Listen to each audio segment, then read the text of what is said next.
ultimately, I'm looking at this through the lens of, like you said, alpha generation. Where are people going to have differentiated opinions that give them competitive edge? I studied behavioral economics and psychology, both at undergrad and master's level. I think it comes down to asking the right questions and being hyper vigilant, hyper observant in the body language, the tone of the response, those kinds of, very qualitative aspects.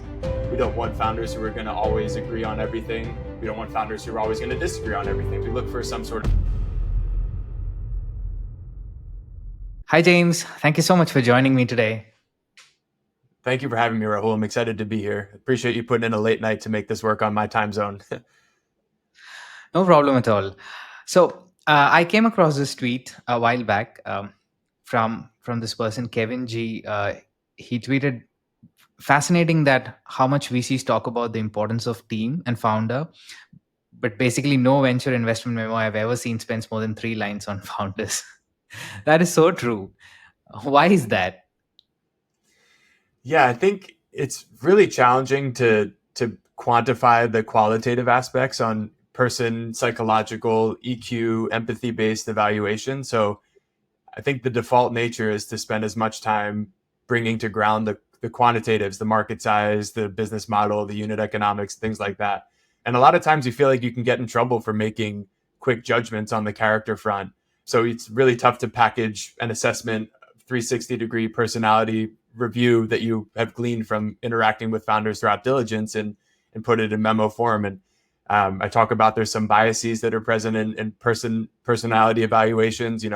You're always comparing it to people that to big paradigm examples that are successful or unsuccessful founders for noteworthy reasons. And it's basically a lot of shorthanded personality assessments that lead to that being the case. And we bring a lot of process rigor to our memos. So, the shortest memo that I've worked on is probably about 10 pages. So we still take great lengths to flesh out the detail where we can.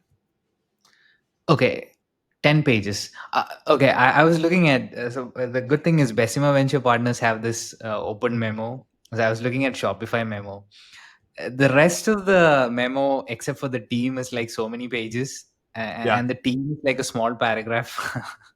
Yeah. So in your memos, usually what sort of like 1 page is the team? Or... We have around 1 page for team. I think we when we bring things to committee, the founding team is normally there as well. So it's sort of part of the evaluation in the room or over Zoom to make some personality assessments or quality of founder EQ assessments, motivational assessments. So we do what we can to, I guess, prime the team to be cognizant of what they should look out for when it comes to the personality side. But we're asking a couple questions like, wrote this in one of the sections here, but where does this person spike? What is it about their personality or skill set that is like 10x superior, 100x superior relative to other people that could be founding a company? So we ask ourselves those types of questions. We ask, are they motivated and diligent and competitive in other aspects of their life beyond just the company building aspect? We meet with a lot of endurance athletes. We meet with some people who have even gone on to be Olympians in their field. That having that commitment to a craft, could be a hobby, could be an instrument, could be a sport. We look for that sort of competitive drive and differentiation, not just on the company building sense. So those are a couple of the ways that we try to bring more material evidence to the table on the people side. Yeah. So you actually have a very structured 8-factor sort of qualitative framework to assess a founder, right? So, I was reading your blog on this, and then you sort of hypothesize that an early stage investor's ability to parse these qualitative intangible aspects is what drives meaningful outperformance. Why do you say that? It's ultimately, I'm looking at this through the lens of alpha generation. Where are people going to have differentiated opinions that give them competitive edge?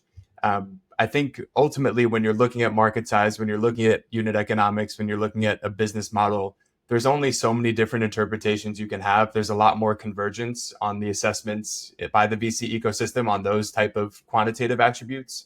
Where people defer more is on their reads of the people. So it could be, I believe this person is One of these types that is like not the most personable, but they have this innate competitive drive that is going to enable them to run through walls, whether or not they're the loudest, most gregarious person. It's mostly like taking that contrarian opinion at the personality assessment level can lead to outperformance because everything else is pretty much consensus. So where are you going to find the edge? Where are you going to have a perspective that's different than others? For example, in a lot of generative AI app layer markets right now, there's 10, 15, 20 competitors at the seed and Series A stage jockeying for position.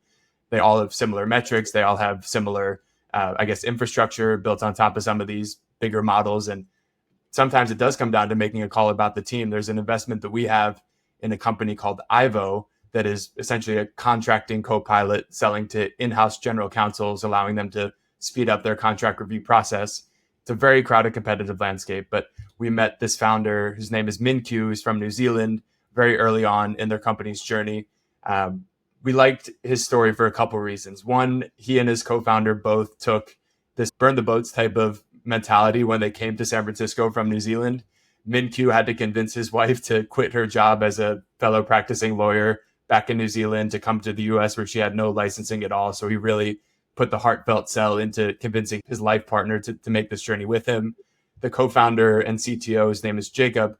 If I have my story right, he actually had to propose to his then girlfriend to get her to agree to move. So these guys are so all in on the business. They're literally force fitting their whole life to make it work. And those are some of the like intangible attributes that you wouldn't see if you just looked at the business on paper, just looked at their profit and loss statement. And not that in itself is a right to win, but we've seen in the year and change of working with that company, Ivo, that they've really found a way to differentiate from the competitor pack. They're winning against 10 competitors in an RFP at once. And it's really been an impressive journey. And based on their burn the boats approach, I think they're onto something here.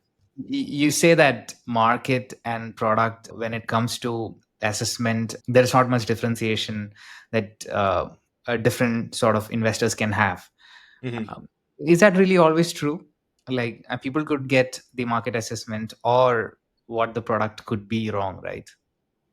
Absolutely. Absolutely. I'm not saying that people don't have differing opinions on the product and the market. I think there's definitely a lot of divergence there as well. But the realm of realistic possibilities that you can have based on those attributes, I think, is narrower than you can when it comes to the interpersonal side. That we look at like fans of returns, like what is the possible return outcome here.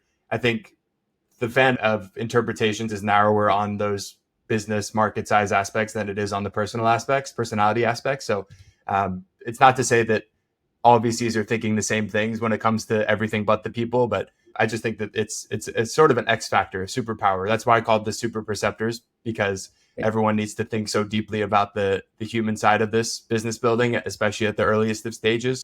It's a stage mediated answer as well. The later you go, obviously, the more the business fundamentals matter. But at the early stages, the founders and the people at the table are really driving the outcomes more meaningfully. Does these qualitative aspects become less relevant as sort of business matures? Yes, I think very much so. I come from the later stages of investing. I was a private equity investor in my past life in New York.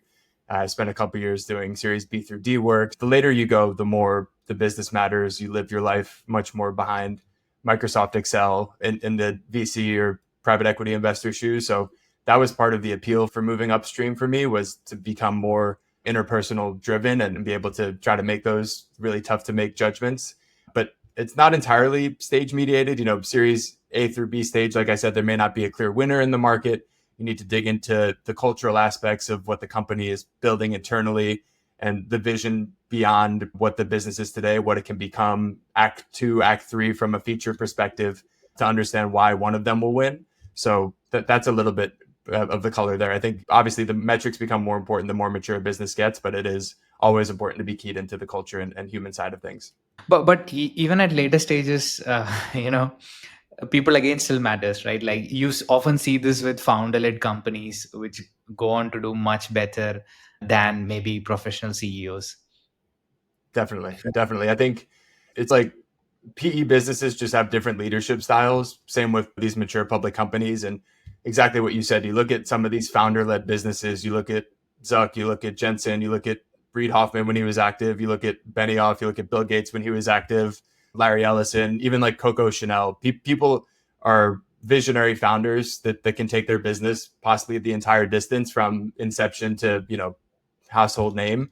But sometimes there's a need to bring in more professional business managers and CEOs, executives that are not that original founder. So it really depends on the nature of the business, whether you can build around that visionary leader and sustain that into the decades, like you've seen with a Meta or a Microsoft. But other times it's useful to professionalize what you can and bring in the adults in the room, which is sometimes a colloquialism that you hear in Silicon Valley.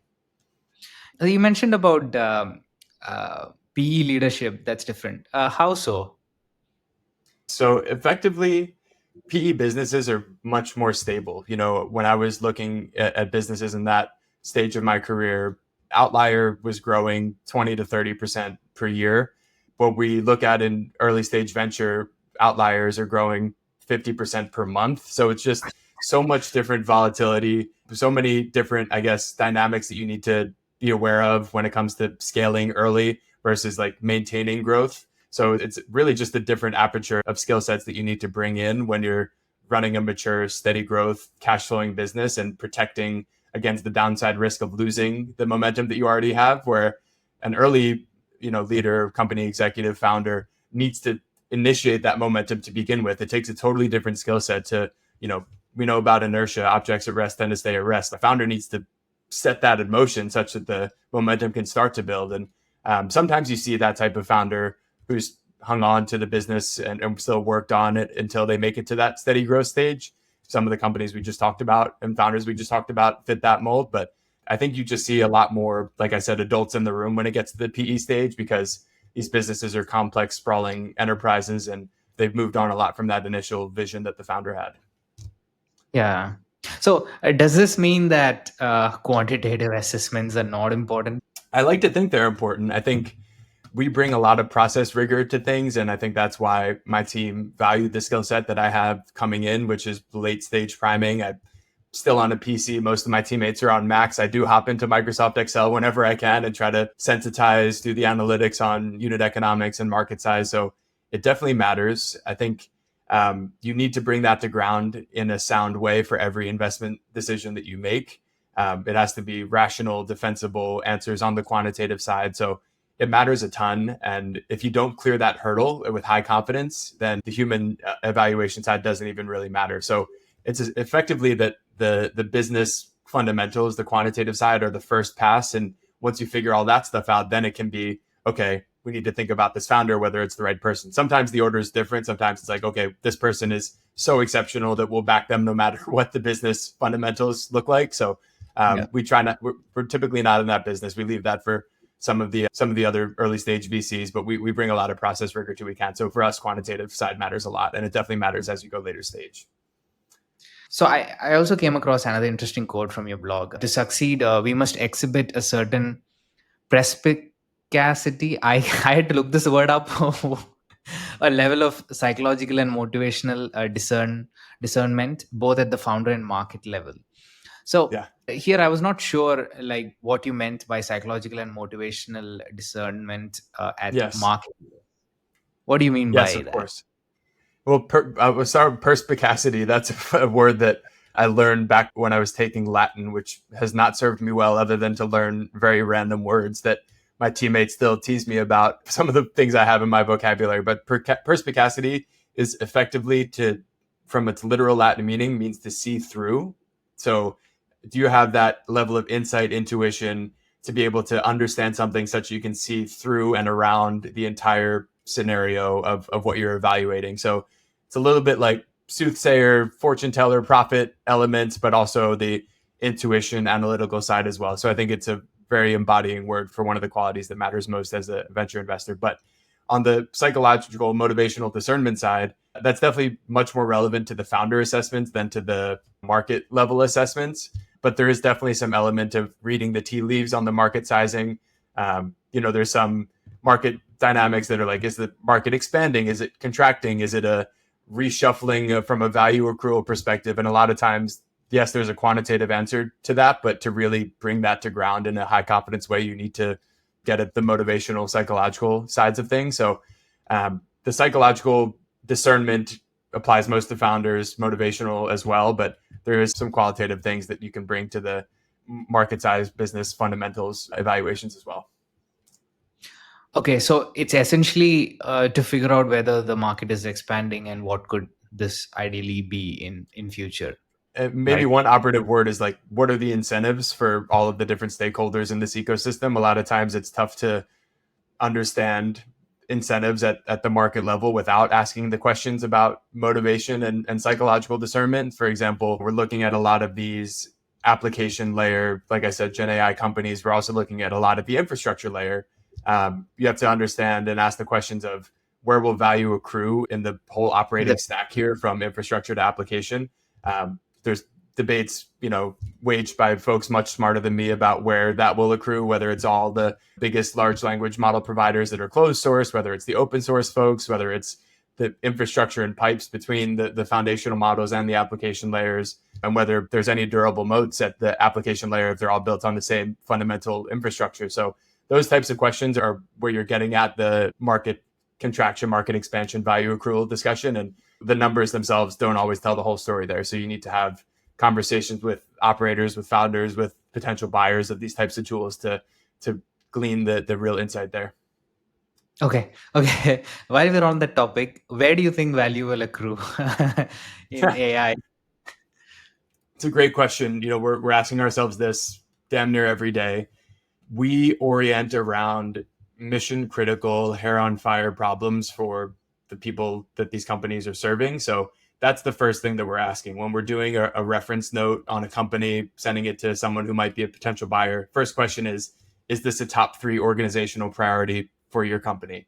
And if the answer is no, then we'll probably pass on that business because we're really solving for that acute pain point, a today problem, not a tomorrow problem, something that they need support with like immediately. So that's the first layer. The second layer is, where's the durable moat potential here, which is what we talked about with a lot of these application layer companies that are built on the same foundational model infrastructure, open source model infrastructure. I think the phrase that we use is like, is there a data as a moat play at the application layer with, new sources of record, new data capture methodologies, new ways of synthesizing insight and infusing it into this central pane of glass as a command and control center for whatever the functional workflow is that this company's building in. That I think is something that we still up for debate where the value will accrue in those types of things, but we do look for the data as a moat potential and how, there's going to be lock-in for this type of platform. On the infrastructure side, it's a lot harder to say. I mean, quintessentially, picks and shovels investing has worked for most people over the past 2 decades and different business cycles, different technological cycles, because it's the proverbially picks and shovels in a gold rush. You want to be arming the infrastructure providers and tethered to them rather than to any asset like a gold to, round out the metaphor. But it's much harder to bring those to ground because the infrastructure changes every 4 to 6 months, like what's best practices, whether it's RAG, whether it's doing RLHF, whatever the protocols de facto today are, like they may not be the same 6 months from now because we're going through this huge technological paradigm shift. So our guard is more up at the infrastructure layer than usual, but we're looking at the full stack and just trying to see where those mission critical hair on fire problems are. Yeah.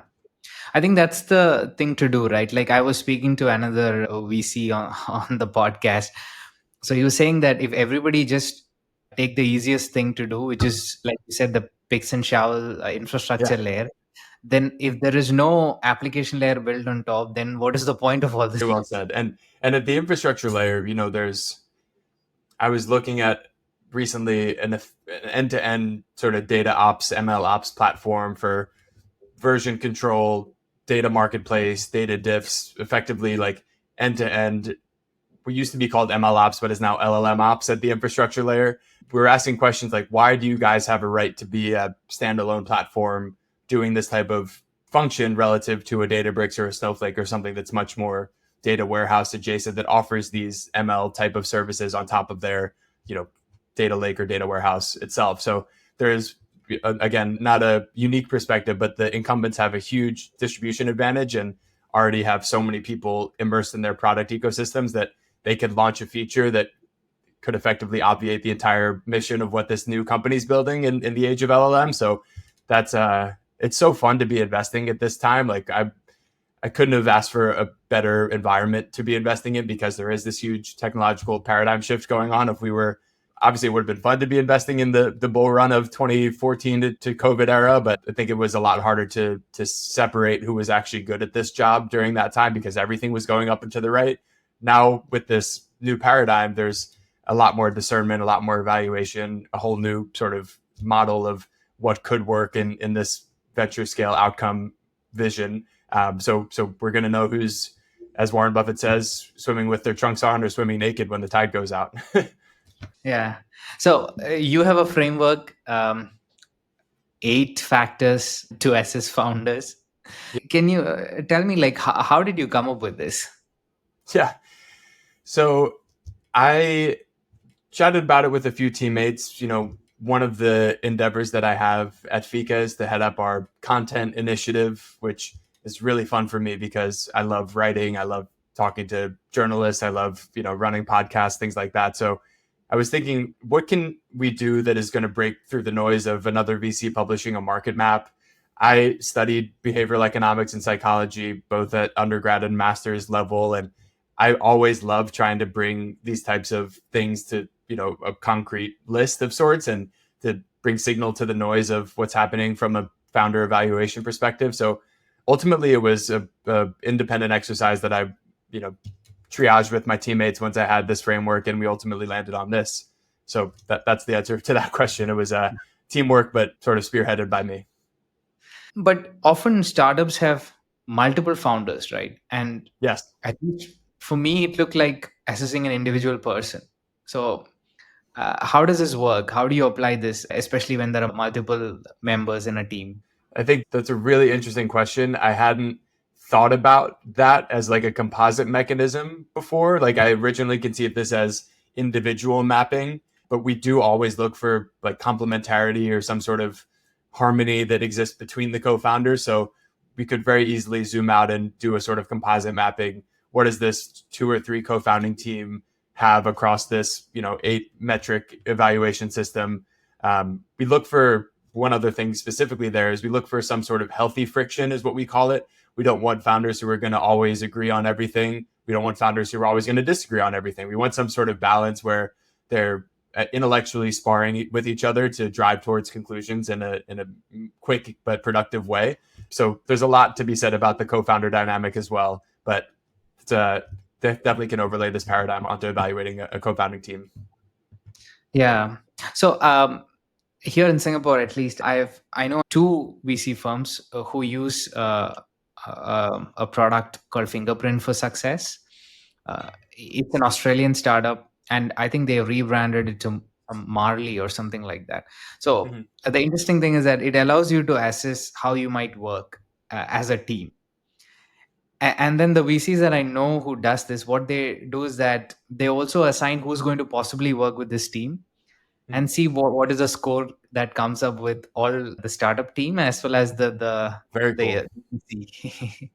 So yeah, we haven't done anything like that to map who works with who at FIKA versus our portfolio company level. We have an internal pod system, as we call it. We have different folks covering different verticals.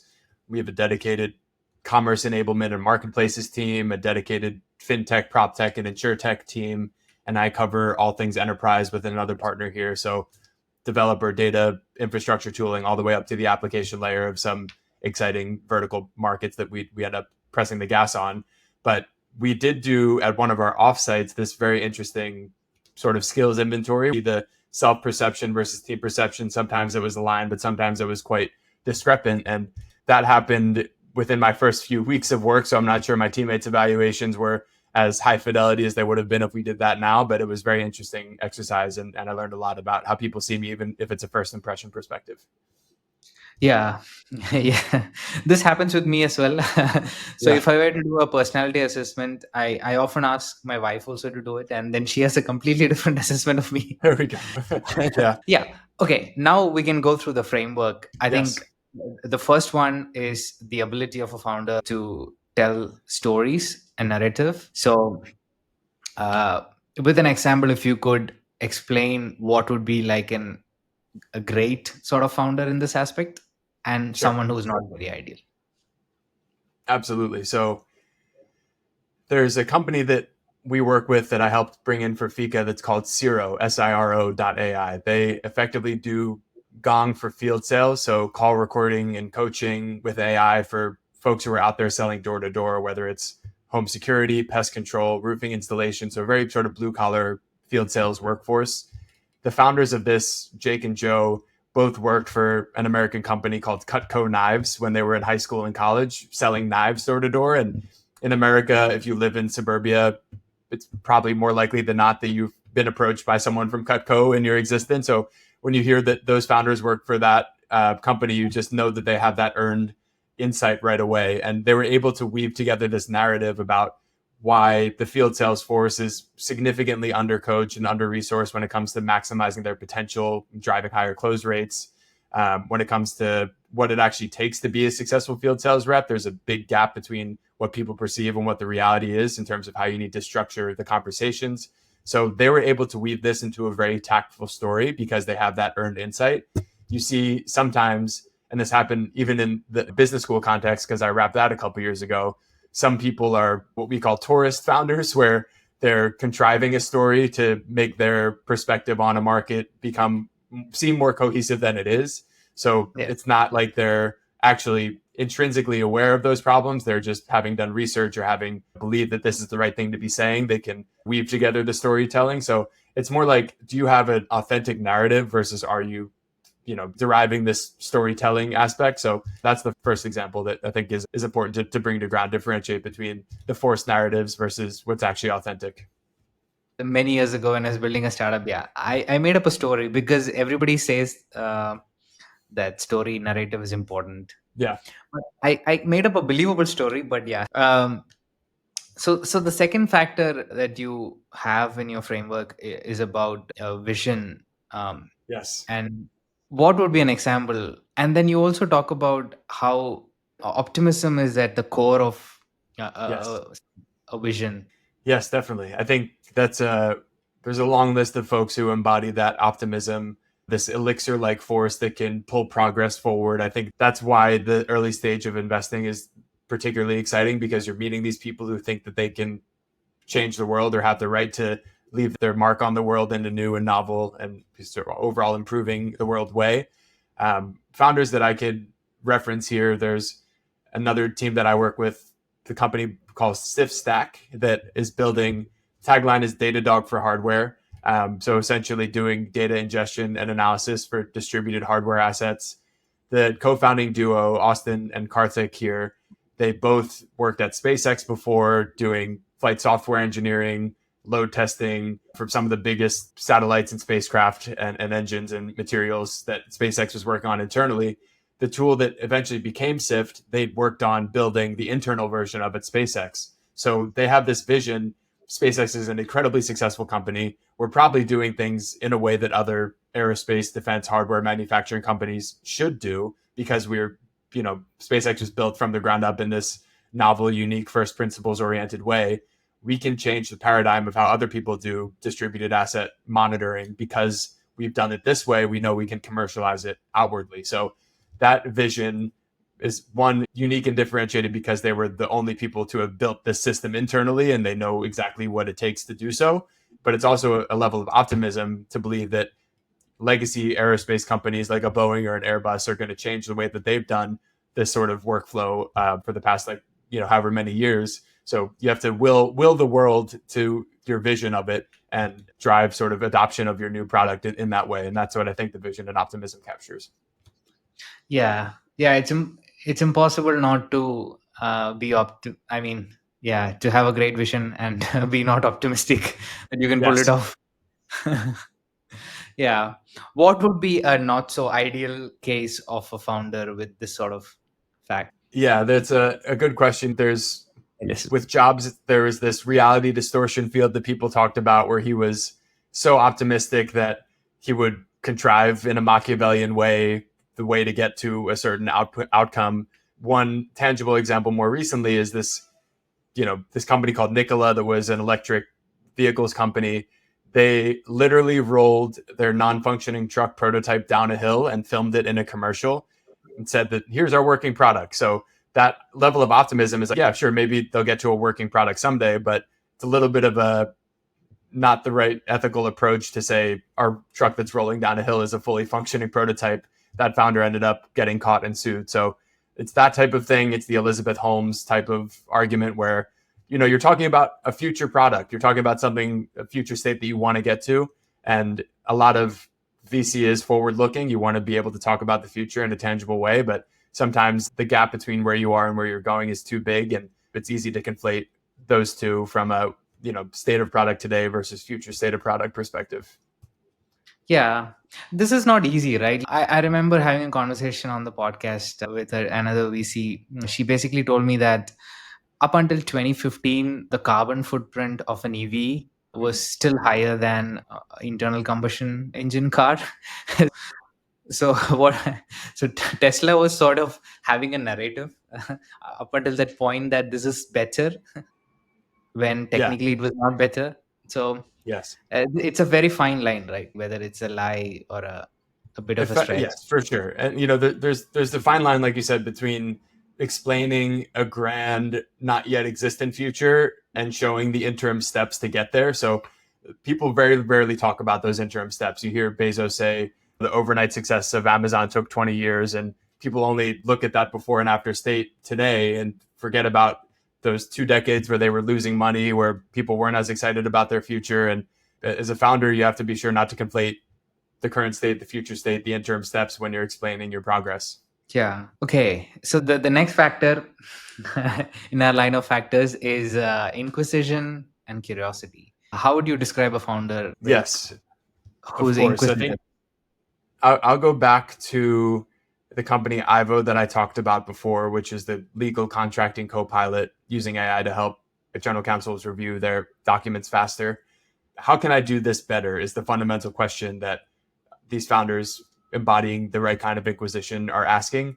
And in MinQ and Ivo's context, they're competing with these legacy contract lifecycle management tools, the Ironclads and Icertuses of the world that are bulky and clunky and 10 plus years old from a build perspective, and just not the most nimble from the GC's functional needs perspective. So he's asking the question of how can I do this better? We have this new tech paradigm of LLMs that understand natural language and contracts, understand tone, understand if you want to be particularly aggressive on a certain negotiating point, you can slide this scale and the output will be reflected in a more aggressive way. Versus if you want to be more conciliatory, you can slide the scale back in the other direction for the contract revision. So the inquisition of what is the new first principles right approach to build a contracting co-pilot, MinQ is asking those types of questions. And you have to be introspective and explorative, going back to his own earned insight as a corporate lawyer in New Zealand, to be asking these questions in the first place. And really it's about the iteration, the testing and the tweaking and the refining that is the subterraneous motor that drives all of the progress of startups. So how quickly is that feedback loop? How quickly can you iterate and learn from all of the testing that you're doing? Yeah, but then you also need to quickly make a decision, right? Rather than just be curious and ponder and Yes, waste a lot of time. absolutely. I think, yeah, unchecked curiosity can lead to over pondering and indecision. So you need to be balanced in your inquisition and your decisiveness, because if you're just asking questions all day, you won't get anything done. Yeah. So the next sort of factor here is grit and drive. Mm-hmm. I mean, this is a very common thing. I think it's impossible to do a startup without a lot of resilience. But is there a founder that has really come across exceptional when it comes to this factor? I think all of the ones in the FIKA portfolio, frankly, exhibit this. We look for this as soon as we can, evaluate motivation, evaluate grit, evaluate someone's sort of personal history. Like we said, talked about competitive sports playing. We talked about hobbies and other pursuits. Do they bring the same kind of intensity to other aspects of their life as they do the business? So this real kicker is someone going to be so gritty that they sacrifice their health? Are they going to be working not just 24/7, but 25/8 around the clock, nonstop, sacrificing their personal relationships, sacrificing their health, sacrificing their sleep? So it's about the grit and the drive, but but it's also about being able to cultivate resilience and some sort of equanimity. How are they balancing themselves back out such that they can hit it hard again the next day? So that's the harder side to assess, because in the diligence process, founders are doing what they can to accentuate their work ethic, their motivation, etc. So it takes some face-to-face time, some dinners, some coffees, some drinks, some walks or hikes to understand how someone unwinds. And I think that's really important as well to assess and bring to ground before you make an investment decision. I think you should probably ask the founder about sleep. Yes. I ask two of the questions I ask a lot are how many coffees do you drink a day? And how's your sleep? And a lot of times the sleep question people aren't as honest about, but the coffee question people aren't going to lie. On the sleep side, people are like, oh yeah, I'm sleeping fine. Fine could be 4 hours a night, but we want some more durability than that in some cases. And also another thing that I've heard, one of the VCs, the firm that I work with, says that some founders are really need sort of external validation. So that could be like a fundraising news or something that's not inherently um, right for the business, but it could be something else, because everybody needs some sort of validation when things might take a long time, right? So Yes. that is probably a bad thing, right? Yes, yes. You want to internalize the source of motivation. You don't want to be reliant on external proxies, external validation. I think motivation should be this intrinsic force in the sense that it's a vital source that resides within the founder. They're driven by the mission, they're driven by their desire to, and curiosity to solve a problem. And like you said, some founders rely too much on that extrinsic motivation. They're looking for social media likes, they're looking for, the next dopamine hit from a TechCrunch article that picks them up, and that can be detracting from their very precious time and energy to be seeking those surface level dopamine hits versus being intrinsically motivated to bring a new solution to the world. So it's a good thing to differentiate. That's a good point you brought up. Yeah. And how do you personally assess this? I think it's very tough to do on short time spans. The typical diligence process is, call it 1 to 3 weeks, 3 weeks if we're lucky, because the more time the better. But think it's some intangible feeling that you get when you're in the room with someone or on Zoom for the 10th hour with someone, where you can see that they're just so passionate and curious and intrinsically motivated about a problem versus someone who's, you can, maybe a small indicator is like someone who's distracted in a meeting versus focused on the task at hand, because I think that's like someone who's searching for the next dopamine hit will not be able to focus as well. And I think that could be a little indicator of whether they're motivated in the right way. Sure, founders are very busy. They could be getting a call from a customer, and that's important too. But being able to focus on the task at hand is a big indicator of that motivational level. Okay. Yeah. Another factor number 5 is Yes. irreverence for status quo. Yes. Travis Kalanick comes to mind when when you describe such a founder. Yeah. Definitely. I think, I used the word Machiavellian before, which is ends justify the means. Doesn't matter how we get there. We can break whatever rules as long as we get to the outcome that we want. We saw that happen with Sam Bankman-Fried in a way as well. We saw that happen with Elizabeth Holmes. We saw Travis Kalanick.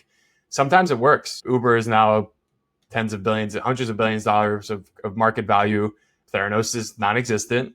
FTX is trying to get out of bankruptcy. So maybe 1 out of 3 times the Machiavellian approach based on those 3 companies. But ultimately, you need to infuse more ethics and rule bending rather than outright rule breaking when it comes to their irreverence for the status quo. But founders have to believe that they can change the world. They have to have some sort of irreverence, but it's just about discerning the right levels of that, which is why each of these qualities has that adverse manifestation and the maladaptive manifestation. Like for this one in particular, we talk about the irreverence for the status quo as the good side, Machiavellian as the bad side. So where are they in that gradient is what we're trying to figure out.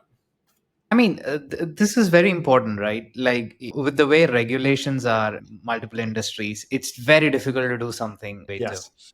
And people historically, like even the Wright brothers or anyone else, if you look at it, they've all broken the rules and not cared about anything while they were actually trying to do something. Definitely. It's going back to that quick iteration cycles. Like maybe you test something for a day, maybe you test something for a week. glean as much possible data from you can, whether it works or whether it doesn't, and then refine and adjust the strategy appropriately. So as long as you're not breaking any rules in a major way during those testing cycles, I think it's a very sound approach to building and scaling a business. Okay. The next factor is resourcefulness. This, I Yes, think, I can think of two things: resourcefulness in terms of both time and money. definitely. And I was listening to some other podcast a couple of days back, and then I was thinking, this is the only thing that you have in control, right? Yes, absolutely. We are very scrappy, in a word, at our firm. We're flying in coach. We're not staying at the nicest hotels. We're just trying to show that we care about this resourcefulness aspect by the way that we conduct our business and travel and appear places. There's a story that my partner likes telling about when we were meeting with the Zero team in Vegas during crunch time when it came time to try to earn our allocation in this deal. They happened to be there for a conference. We flew in from Los Angeles. We met them for dinner at a nice restaurant because it was, a wine and dine type of occasion. But we asked them where they were staying. The co-founders of Zero, they were staying at this place called the Circus, which is a $50 a night hotel that is like where fun goes to die in Las Vegas, and it's only senior citizens or very non-optimal, non-ideal crowd. So my teammates were very excited about that because that was a good indication of their frugality, that they don't need to stay at a nice hotel. I would hope that they get a good night's sleep and the rooms are not uncomfortable, because I do want them to be able to be durable, like we talked about in the grit point. But if you're controlling for the cost, then you're controlling the outcomes in a much more meaningful way than just hoping the revenues will come in. So that was a good character indication on that front. Yeah. I think you'll see all great companies do this really well. I think Yeah. the Amazon tables were actually made out of the some warehouse doors or something. Oh, is that true? I didn't know that. That's great. Yeah. Okay. So the next factor is magnetism. If you could describe a founder who's magnetic, I don't know whether that's the right term. Yes, magnetic. No, I think there's so many who are magnetic in different ways, and it's not always a social grace or charisma. It's not this extroverted concept, because a lot of elite founders skew introverted or engineers, where the gregariousness, the socializing is not a key thing that they spike on. So it's really just about, how do you lead a group? Do you lead from behind as someone who's like very sort of vocal and motivating and say, hey, you can do this, like, you got this? Do you just lead out from in front as lead by example, don't even care about the communication side? You just know that your work quality will speak for itself. If you're a 10x engineer, people will be so impressed that they obviously flock to you and follow you with whatever project you're taking on. So how do you inspire your team is the real question. If you're not authentically resonant with your work, I think that's another thing where this can get really challenging to contrive this magnetism. So the earned insights, the perspective from having been in the core functional problem space for a long time, can go a long way for this type of motivation. But yeah, it's really this is a tough one to unpack, because you meet so many different casts of characters in this world. You meet the, like I said, high EQ, charismatic sales leaders who do nothing but wine and dine with people all day and are high on the charisma front. Then you go down to the VP of engineer, CTO type of archetype, and there's obviously nuance to each of these archetypes, but that archetype skews much more introspective, not the most gregarious. So you have to bring those type of people together, and as a VC, you have to be able to relate to both of those types of people. So it's very fun to be a social chameleon, if you will, and have to derive connectivity and empathy with whatever type of crowd you find yourself in. Yeah, I used to work with an engineering leader, and I observed the way he hired and how highly everyone he hired looked up to him really well for his work and the way he did things. And that makes a big difference. He's able to attract a lot of good talent because a lot of people want to work with him. Definitely. And Work speaks for itself, right? Like good work, yeah, it will attract a following. yeah. A more famous example that I've read from the book Power Law is because of Steve Wozniak. The way he have designed the circuit board, Mike McCullough, I think from Fairchild Semiconductors, he was very impressed with the design, and that's how he wanted to work with these guys. Not because of Steve Jobs, but because of the engineering work of Steve Wozniak. Absolutely. You look at something like the Bitcoin white paper, Satoshi Nakamoto, we don't even know who that is, but this paradigm that he's put forth for this decentralized blockchain ledger was so powerful that the idea was what was magnetic. It wasn't even the person. And sometimes it's the work product that can be that type of effect. So, what is a not so ideal or a bad case scenario here? Yeah. I talked about that chameleoning as a positive characteristic where you're able to assimilate into different groups and build connectivity. But there is a downside to that where sometimes founders can overly contort themselves in an attempt to generate connectivity with a particular audience. And this goes back to that storytelling element that we talked about at the top, where if you're not authentically resonant with the work that you're doing and solving a familiar pain point, everything you do after that will feel contrived. Think about if you're trying to recruit an experienced technical co-founder, if you're a newcomer to a problem space, that technical person will probably laugh at you and definitely not take a job working with you as a co-founder. And then think about it on the customer facing side. Like if you're selling to someone, do you know exactly what their problems are? Do you know what the function is end to end? Do you know what the workflows are that they're mired in? If you don't, then you're not going to be able to build empathy and you won't be able to make that sale. So those you don't want to contrive and force fit the magnetism side, and you want it to be authentic. Yeah. Okay. So the last one is superpower. I think you talked about it previously. Superpower, I think, at least my understanding, somebody who's exceptionally good at something. Yes. Some aspect, either it's technical or maybe like a particular role or a function or something like that. Yes. I think you're nailing the definition. It could be a technical or functional superiority. It could be a prior set of experiences or connections or network that connotes an unfair advantage. It could be, like we said in the magnetism point, some sort of interpersonal dynamism or like raw mental processing power, or any sort of number of those things. But the question that we asked to distill this in our diligence processes is, where does this founder spike? Where are they showing that superiority, and why are they the one person in the world who could bring this product to life and build this company? So that's what the 10x or 100x or 1000x superiority means. It's like, why is this person the best to do this? What do they know that others don't know? And how are they going to infuse that into the company? Okay. So what would such a founder, what would be like an adverse scenario with such a factor? I think there's some introspective awareness that founders have to varying degrees. Like maybe they know they're best in class in a certain thing. Without that introspection, though, founders may think that their superpower can extend to other areas. So if they're a killer engineer, they probably aren't a killer at sales based on my observations, but they may think that they are. So they'll say, oh, I don't need someone to run sales. I can run sales. I'm running engineering. I can also run sales because no one knows the product better than me.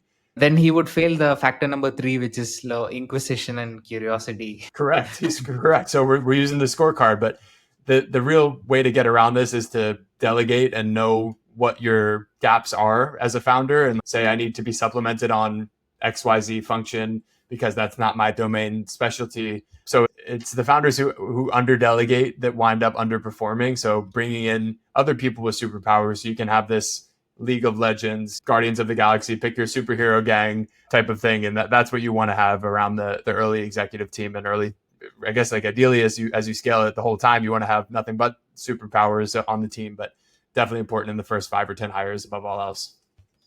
Yeah. So we've gone through your 8 factors. How often do you come across a founder who sort of is ideal in all these 8? Well, in the 2 years and 4 months that I've been on this job, I've completed 6 investments on just the pod that I work in. FIKA as a whole has probably completed 15 to 20 investments in that time span. We've looked at, I would guess, somewhere on the order of 2,000 to 3,000 companies. So it's a single digit percentage. And even sometimes we get it wrong where we're making these assessments based on incomplete information. The processes are very fast, so we can't get as much certainty on some of these aspects as we want. But then we'll live and learn for next time. So the ultimate question is, it's extremely rare for a founder to spike on all of these attributes and be on the right side. But it's really then about, like I said, figuring out where they spike and whether that spike is going to be enough of a durable advantage or superpower to carry them for the next next round of financing. So people can also grow over time, right? So Definitely. When you're making an assessment, it's at one point of time. Yes. And so, have you come across anyone who has not maybe not ideal in all these factors, but then have gone on to be like successful, or at least is showing promise? I think the answer is yes. It's a game of very long feedback cycles when you're focusing on the seed and Series A stage. So I'm sure some number of the probably several hundred founders that I've passed on now will prove me wrong. And I look forward to rooting for them from the sidelines and learning from myself what I got wrong about assessing them in the first place. Uh, Trying to think if there's any concrete examples. I think I pass mostly due to business models than I do on people. Like I think most of the people that I encounter are very top quality founders. There's obviously gradients and degrees in that, but sometimes there's just a business that I don't like, even if it is a fantastic founder. So that I think leads to more passes than the interpersonal side. So, let's say you come across a founder who's maybe not ideal in all the 8 factors. So how would you then assess whether this person can, let's call this person a B player, and then maybe become A player over time? Yeah. Ooh, that is a great question. I don't know if I have an answer to that. I think sometimes the proof is in the business scaling. If it's something that I passed on a year ago when they were pre-revenue and I found out they're at 1 million revenue now, then something's got to be going right. I must have mischaracterized my assessment in some way. So sometimes I'll have an opportunity to revisit those. Other times the business is blown way past our strike zone, so I won't even get a chance to be up close and personal to them and see what I got wrong in that initial assessment. But I think the biggest learning that I've seen from those teams that may not have it at the start but do have it at some point is that quick test and iteration cycle. Like whether it's a full fundamental business pivot, whether it's slight tweaks to the approach, to the product, to the UI, whatever it is that can bring a better full stack product to reality. Like it's really all about the iteration and feedback cycles and how quickly people can learn. So adaptive learning is a critical factor in improving from a B player to an A player. Yeah, I think I always think of curiosity as a sign of intelligence. Definitely. How many new skills have you learned? How many different domains have you thrown yourself into without having any exposure there before? There's a framework from Charlie Munger, who passed away earlier this year, one of the co-founders of Berkshire Hathaway. He talks about the lattice work framework, which is effectively this interwoven series of Venn diagrams of different functional areas, different skill sets. And, you know, ideally you represent as a person the intersection point of this large web of Venn diagrams. If you're coming from different practices, different stages, different functions, then you can glean the insights from all of those and infuse it into whatever you're evaluating in front of you. So sometimes you're switching out a lens. Sometimes do I need to think about this as in my case, a venture investor or a later stage investor? Do I need to think about it through the lens of a personal evaluation or a business unit economic evaluation? So there's all these different, if you remember those things when you were a kid where you could change the lens of a little thing in the picture, sometimes you just need to have a new color or a new framework when you're looking at something. And I think that can be very powerful in unlocking those insights over time. Yeah. And you also make a point that these factors are inherently based on availability, Yes. heuristics, pattern matching, and simplistic distillations. Yes, indeed. Actually, what do you mean by that? Yeah, this is getting into some of the cognitive biases and behavioral economics sides of things, which I think are very fun to talk about. But we've talked about many success cases here. For every success case, that's just the tip of the iceberg relative to all the people who failed trying to do something similar beneath that. It's pattern matching. It's availability heuristics. Availability heuristics is like, what do I recall more vividly in my mind? And then I'm going to think that recall represents the broader sample size at large, even if it's just the tail end of a distribution. So it's really important to zoom out and talked about power law. We are in a game of outliers. So the outliers are what drive all of the success here, but there's also the rest of the normal distribution or whatever distribution it looks like on each of these attributes. And there's no reason to force fit yourself to this mold. There's no right way to do things. I think that's been a huge learning for me the past 2 years. There's so many different approaches that work, and it's really about being adaptive and understanding that there's many paths to success. Yeah. Maybe the way to do this, maybe look at the adverse sort of scenarios for all the factors more often than the other one.